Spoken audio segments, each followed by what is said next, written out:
I'm Jamie, I'm 17 years old and I'm vegan obviously.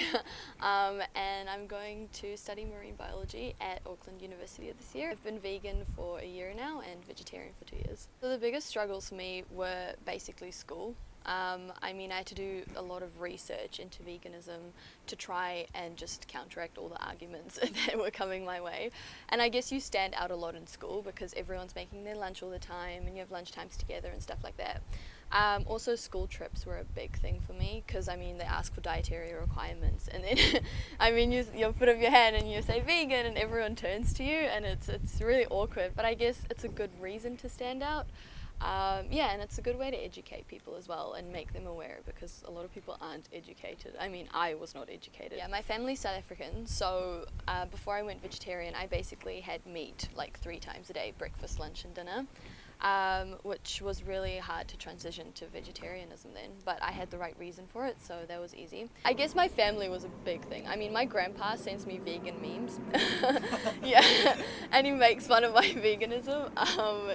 So I guess facing that the entire time and having to argue with people the entire time, because people are so close-minded. Like, they're not open to anything else. I just learned how to cook.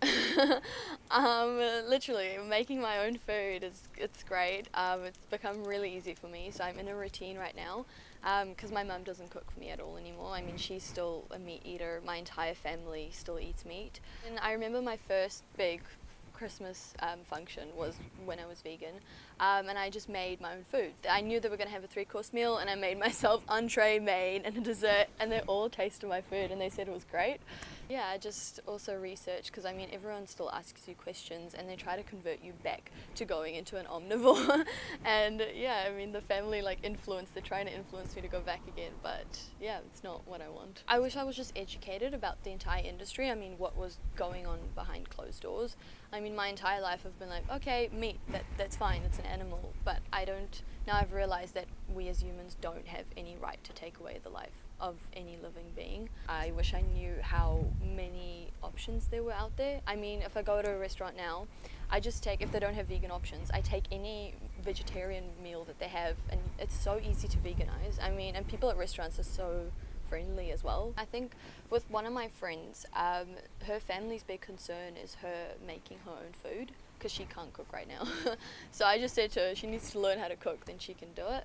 And then just do your research really well because there's so many arguments that are going to come your way from any person ever, whether it's your school friends, your family. Just do your research really well and stand your ground and don't be afraid to speak your mind because people need to be educated on this. It's really bad. Learning how to cook is the easiest way. Then you're not in the way of your family, you're not bothering them at all, and yeah. People think, okay, yeah, but you need meat for this nutrients and stuff. And I donated blood 3 months after going vegan, and I was so nervous because they do the iron test or the heme test, and I just thought, oh my gosh, my levels are going to be so low or whatever, and they were way above the requirements. So I guess I'm thriving as a vegan.